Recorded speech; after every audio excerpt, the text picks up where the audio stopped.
মরে যাওয়ার মতো কঠিন প্রতিজ্ঞায় প্রতিজ্ঞাবদ্ধ হতে পারবো না। তবে যা পারবো তা হলো আমার জীবনে তুমি ছাড়া দ্বিতীয় কোনো নারীকে আসতে দেব না। তোমায় যদি না পাই তবে অন্য কোনো মেয়েকে আমি বিয়ে করব না। পরাগ তার কথা রেখেছিল।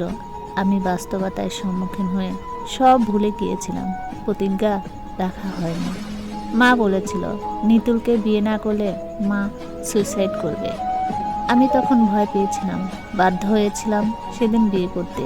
বিয়ের পর যে পরাগকে ভুলে গিয়েছিলাম একেবারে, বিষয়টা এমন না। বারবার মনে পড়তো ওর কথা, ওর সাথে দেখা করা, ওর সাথে কথা বলা, ওর দেওয়ার ছোট ছোট খুশি, আমাদের দুজনের কত ছোট ছোট স্বপ্ন বোনা, সংসারের স্বপ্ন দেখা, দুজনের হাতে হাত রাখা, কত সময় ধরে ফোনে কথা বলা, সব কিছু মনে পড়তো। কিচ্ছু বলতে পারিনি। আমি আমি শুধু ভুলে থাকার অভিনয় করতাম। আমার মনে হয় পৃথিবীর সব মানুষই এমন, সত্যিকারে কেউ কাউকে ভুলে থাকতে পারে না, শুধু চেষ্টা করে ভুলে যাওয়ার আর অভিনয় করে যে আমি ভুলে গেছি, সম্পূর্ণ রকম ভুলে গেছি। কিন্তু আসলেই ভালোবাসা ভোলা যায় না, আর যা ভোলা যায় তা কখনো ভালোবাসা হয় না। ঠিক 3 দিন পর পড়া আবার এলো আমাদের বাড়িতে। এসে মাকে বলল আমি প্রস্তুত আন্টি। মা খেয়ালি সুরে বললেন কিসের জন্য প্রস্তুত তুমি?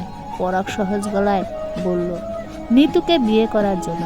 আমি অনেক ভেবে দেখেছি, আমার মনে হয়েছে নিতু আমার জীবনে ফিরে আসাটা হবে আমার জন্য আশীর্বাদ স্বরূপ। ওকে পাওয়া হবে আমার পরম সৌভাগ্য। মা কঠিন গলায় বললেন শুধু তুমি এসে এসব বললে হবে না, বাড়ির গার্জেন ডাকবে। তোমার গার্জিয়ান তো তোমার মাকে পাঠাও আমাদের বাড়িতে, উনি এসে বলুক, তারপর ডিসিশনে যাব আমরা। পরাগ বলল আন্টি মা এখানে আসবেন না। কেন আসবেন না? আজ আমার মেয়ে ডিভোর্সি বলে ভাব দেখাচ্ছে?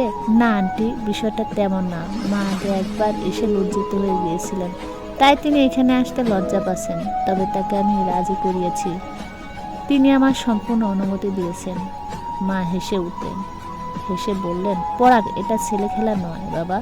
তোমার মতো একটা বাচ্চা ছেলের কথায় তোমার হাতে আমার মেয়েকে তুলে দিব, তা ভাবলে কি করে? এখন যাও, মাকে নিয়ে আসো। পরাগ বলল আন্টি নিতুর সাথে আজ একটু কথা বলা যাবে? মা বললেন না, সে কথা বলতে পারবে না। পরাগ কি করবে আর? বোকার মতো